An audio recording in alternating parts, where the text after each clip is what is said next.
आप सभी लोगों का स्वागत है आपके अपने ऑनलाइन इंस्टीट्यूट सक्सेस विद आशीष में। आज का हमारा इंडियन पॉलिटी का 32 क्लास है।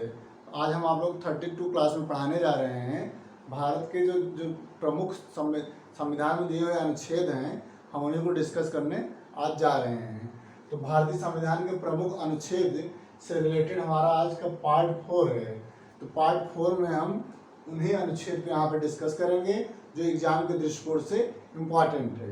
ठीक, तो अधिकतर जो है अनुच्छेद जो है एग्जाम में पूछे गए हैं, हम उन्हीं अनुच्छेद को यहाँ पे जो है डिस्कस करने जा रहे हैं। और आने वाले एग्जाम में जो भी एग्जाम में पूछे जा सकते हैं आर्टिकल्स, जो इम्पॉर्टेंट यहाँ पे अनुच्छेद हैं, हम उनको जो डिस्कस करने जा रहे हैं।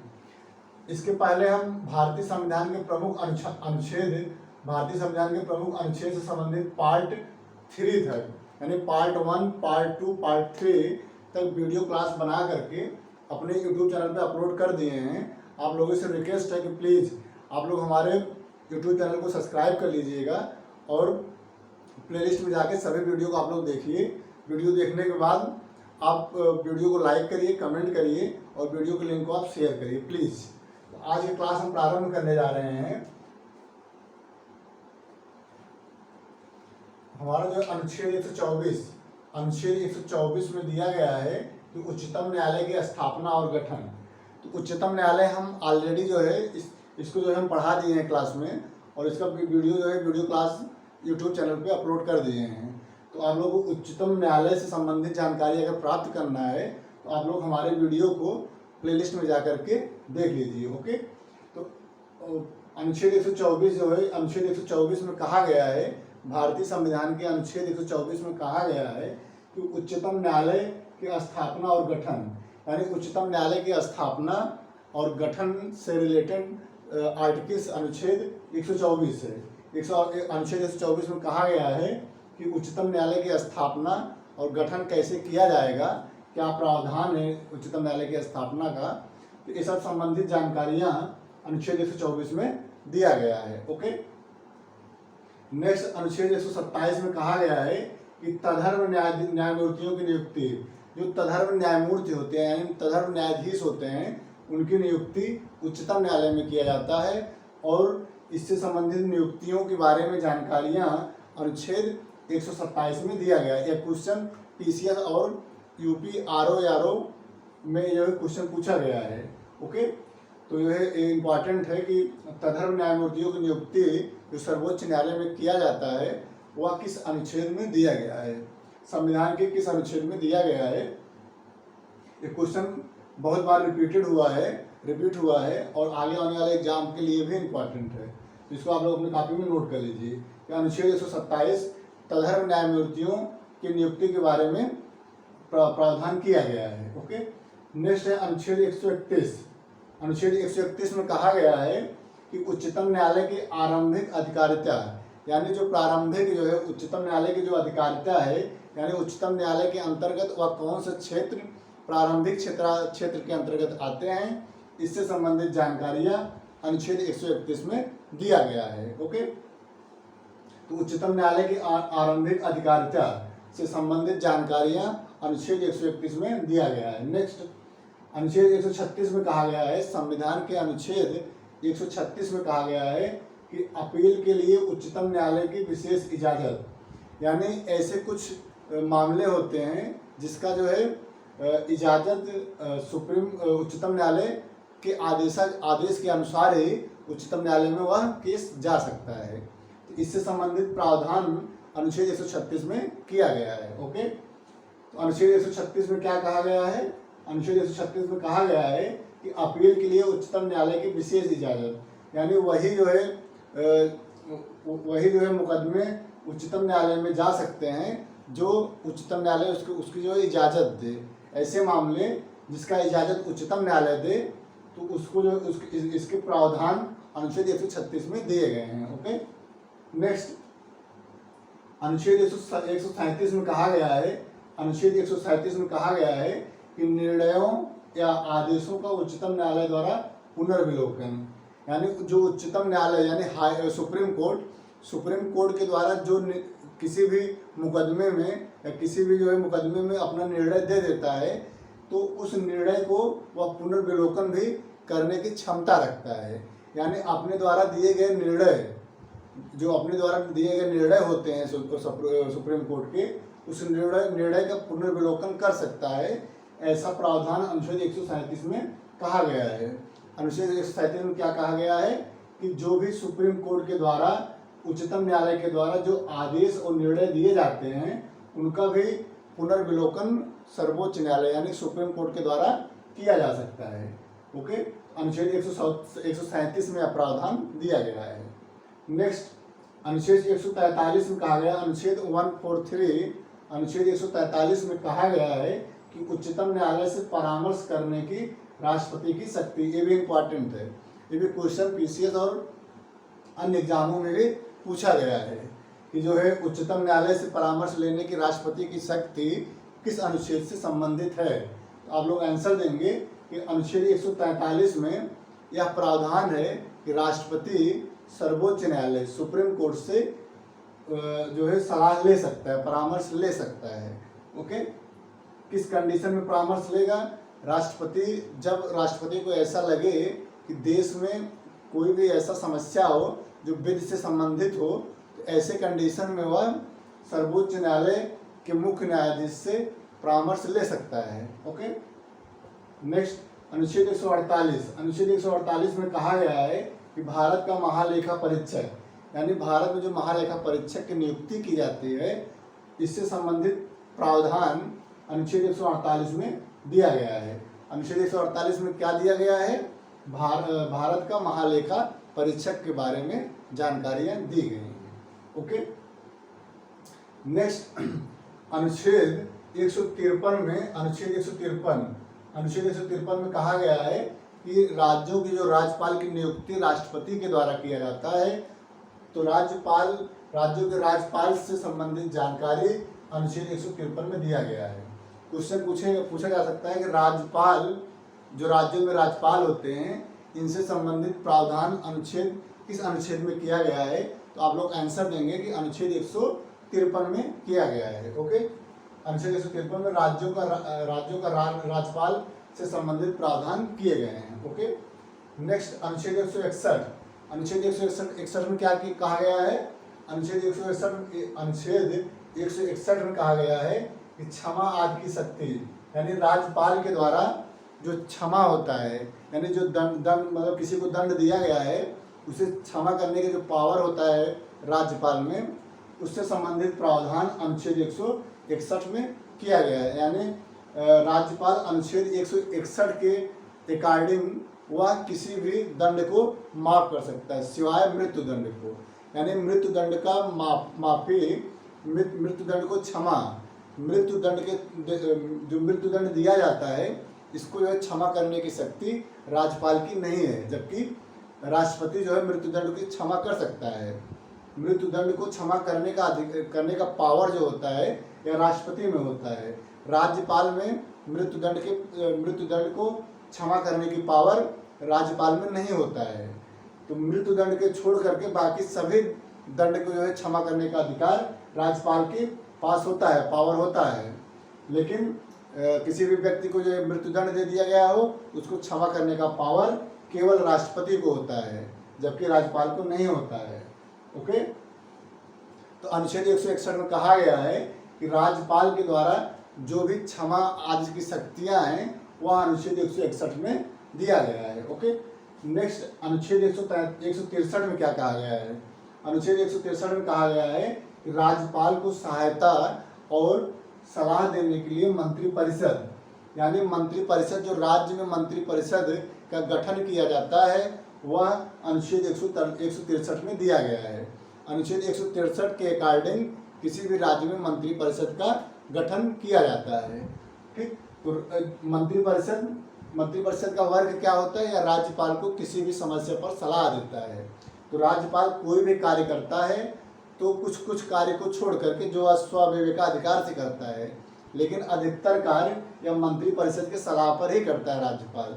ओके, तो राज्यपाल को सहायता और सलाह देने के लिए मंत्रिपरिषद की स्थापना का जो प्रावधान है या अनुच्छेद 163 में दिया गया है। अनुच्छेद 165 में क्या है, अनुच्छेद 165 में है, अनुच्छेद 165 में कहा गया है कि राज्य के जो महाधिवक्ता होते हैं, राज्य के महाधिवक्ता के बारे में जानकारी अनुच्छेद 165 में दिया गया है। ओके, तो ये जो है कुछ अनुच्छेद थे जो एग्जाम में पूछे जाते हैं और आने वाले एग्जाम में पूछे जाएंगे। तो इसको जो है आप लोग अपने कापी में नोट कर लीजिए, क्योंकि हम वही आर्टिकल्स, वही अनुच्छेद यहाँ पर डिस्कस किए हैं जो एग्जाम के दृष्टिकोण से इम्पॉर्टेंट है। ओके, इसको आप लोग अपने कापी में नोट कर लीजिए। अब इसके आगे हम आर्टिकल्स डिस्कस करने जा रहे हैं, इसके आगे का अनुच्छेद हम आप लोगों को बताने जा रहे हैं। ओके,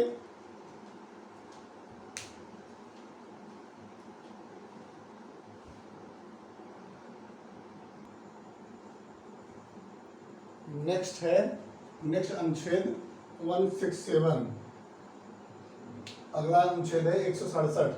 ठीक, अगला अनुच्छेद हमारा 167 है, 167। तो अनुच्छेद 167 में कहा गया है कि राज्यपाल को जानकारी देने आदि के संबंध में मुख्यमंत्री का कर्तव्य, यानी मुख्यमंत्री का यह कर्तव्य होगा।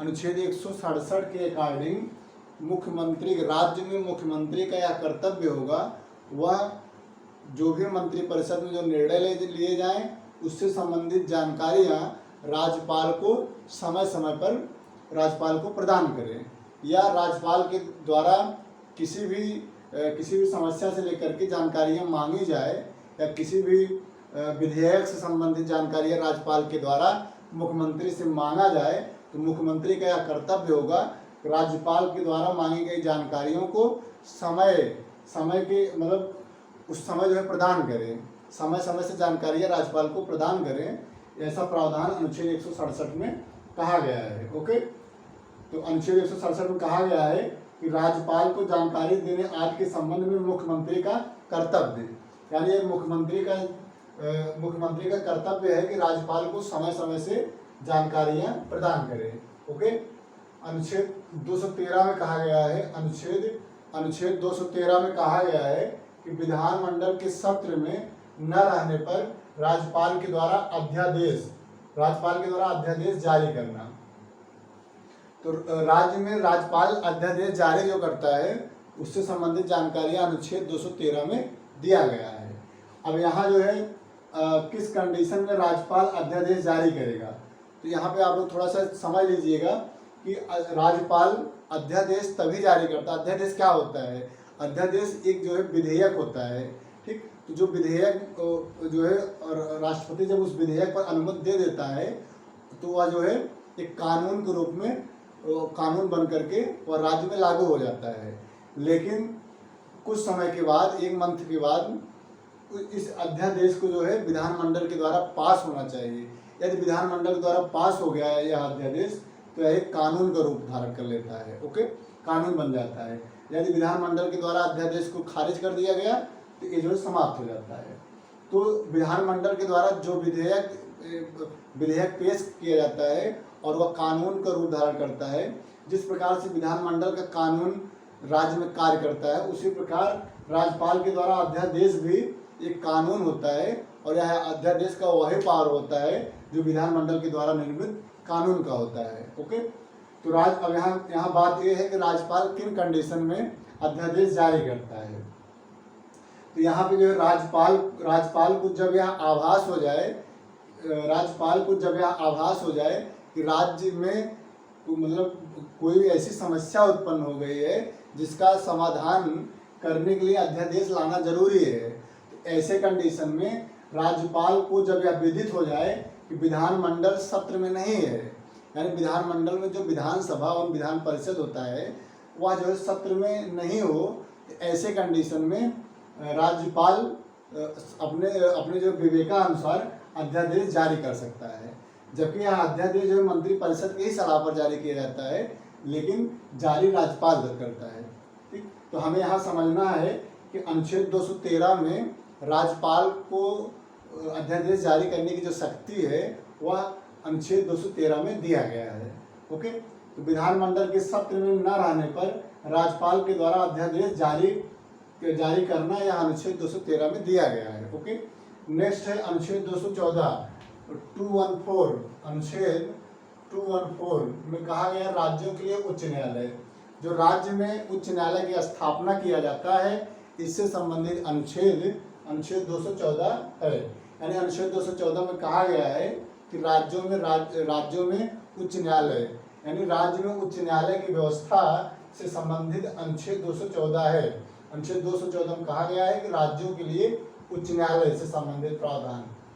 नेक्स्ट अनुच्छेद 215 में कहा गया है, अनुच्छेद 215 में कहा गया है कि उच्च न्यायालय का अभिलेख न्यायालय होना, यानी उच्च न्यायालय भी एक अभिलेख न्यायालय है। ये ऐसा जो है अनुच्छेद 215 में कहा गया है। अनुच्छेद 215 के आधार पर ही उच्च न्यायालय को अभिलेख न्यायालय माना जाता है। ओके, तो अनुच्छेद 215 में क्या है? उच्च न्यायालय का अभिलेख न्यायालय होना। नेक्स्ट अनुच्छेद 223 में क्या है? कार्यकारी मुख्य न्यायमूर्ति की नियुक्ति। हाई कोर्ट में यानी उच्च न्यायालय में कार्यकारी मुख्य न्यायमूर्ति की नियुक्ति से संबंधित प्रावधान अनुच्छेद 223 में किया गया है। ठीक, अनुच्छेद 223 में क्या किया गया है? कार्यकारी मुख्य न्यायमूर्ति की नियुक्ति। ओके, नेक्स्ट है अनुच्छेद 226। अनुच्छेद 226 में क्या प्रावधान है? अनुच्छेद 226 में क्या प्रावधान है? रिट निकालने की उच्च न्यायालय की शक्ति, यानी उच्च न्यायालय के द्वारा जो रिट जारी किया जाता है उससे संबंधित प्रावधान अनुच्छेद 226 में दिया गया है। अब जो है यहाँ बात यह है कि उच्च न्यायालय रिट क्यों जारी करता है। भाई क्वेश्चन बनता है ना कि उच्च न्यायालय में रिट जारी क्यों किया जाता है। तो उच्च न्यायालय तब रिट जारी करता है जब किसी भी व्यक्ति या किसी भी संस्था का मूल अधिकार का उल्लंघन होता है। तो ऐसे कंडीशन में मूल अधिकार के उल्लंघन पर या जो है उच्च न्यायालय में वह जो है मुकदमा दर्ज किया जाएगा और उच्च न्यायालय किसी भी व्यक्ति के मूल अधिकार के उल्लंघन पर जो है 5 रिट जारी करता है। तो उच्च न्यायालय और उच्चतम न्यायालय यानी कि सुप्रीम कोर्ट और हाई कोर्ट दोनों को यह पावर है कि मूल अधिकार से संबंधित उल्लंघन पर दोनों जो है 5 रिट जारी करते हैं। उस 5 रिट में यह पूछा जाता है कि किस प्रकार से किसी व्यक्ति का मूल अधिकार का उल्लंघन किया गया है, और यदि जो है मूल अधिकार का उल्लंघन किया गया है, यदि यह सही पाया जाता है तो उस व्यक्ति को दंडित करने का अधिकार उच्च न्यायालय को दिया गया है। ओके, तो उच्च न्यायालय जो रिट जारी करता है वह अनुच्छेद 226 में है। रिट क्यों जारी करता है? मूल अधिकार के उल्लंघन पर। ओके, नेक्स्ट अनुच्छेद 239 अनुच्छेद 239 में कहा गया है कि संघ राज्य क्षेत्रों का प्रशासन, जो केंद्र शासित प्रदेश होते हैं, जो केंद्र के द्वारा शासित प्रदेश होते हैं, जो केंद्र शासित प्रदेश होते हैं, उन्हें जो है संघ राज्य क्षेत्र कहा जाता है। तो जो संघ राज्य मतलब संघ के अधीन जो राज्य होते हैं उनको उन क्षेत्रों का प्रशासन अनुच्छेद 239 में दिया गया है। अनुच्छेद 239 में कहा गया है कि संघ राज्य क्षेत्रों का प्रशासन से संबंधित प्रावधान है। ओके, नेक्स्ट है अनुच्छेद 239 का। अनुच्छेद 239 का में दिल्ली के संबंध में विशेष उपबंध है। दिल्ली भी एक जो है केंद्र शासित प्रदेश है। दिल्ली क्या है? एक केंद्र शासित प्रदेश है और दिल्ली के संबंध में विशेष उपबंध अनुच्छेद 239 का में दिया गया है। ओके, नेक्स्ट है अनुच्छेद 241। अनुच्छेद 241 में कहा गया है कि संघ राज्य के लिए उच्च न्यायालय की व्यवस्था। ठीक, तो जो संघ राज्य क्षेत्र होते हैं उन संघ राज्य क्षेत्रों में जो उच्च न्यायालय की व्यवस्था से संबंधित प्रावधान है वह अनुच्छेद 241 में दिया गया है। यानी अनुच्छेद 241 में कहा गया है जो संघ राज्य क्षेत्र है उनके लिए उच्च न्यायालय है। ओके, तो आज की क्लास 32 में हम भारतीय संविधान के प्रमुख अनुच्छेद पार्ट 4 में हम आज जो है कुछ महत्वपूर्ण अनुच्छेद के बारे में आप लोगों से डिस्कस किए, और जो भी यहाँ पे हम आप लोगों को अनुच्छेद बताए हैं वह एग्जाम में पूछा गया है और आने वाले एग्जाम में पूछे जाएंगे। ओके, तो आज की क्लास में इतना ही। अब कुछ और अनुच्छेद रह गए हैं जो एग्जाम के दृष्टिकोण से इम्पॉर्टेंट हैं। हम अगले क्लास में उन अनुच्छेद को डिस्कस करेंगे। आज की क्लास में इतना ही। ओके, तो आप लोगों से रिक्वेस्ट है कि प्लीज़ आप लोग हमारे इस वीडियो को लिंक को आप शेयर करिए और हमारे यूट्यूब चैनल को सब्सक्राइब करिए। ओके। और प्ले लिस्ट में जाके आप लोग सभी वीडियो को आप लोग देखिए, और वीडियो देखने के बाद वीडियो को लाइक करिए, कमेंट करिए, और वीडियो के लिंक को आप सब्सक्राइब करिए, वीडियो के लिंक को आप मैक्सिमम शेयर करिए, ठीक। तो आप लोगों से आप लोग जो है इस वीडियो को आप लोग शेयर करिए, और हमारे वीडियो को लाइक करिए, कमेंट करिए प्लीज़, ओके। तो आज इस क्लास में इतना है। अब आज के लिए इतना है। अगला जो है हम अगले क्लास में पढ़ाएंगे, ओके। आज के लिए इतना है। बहुत बहुत धन्यवाद। Thank you so much.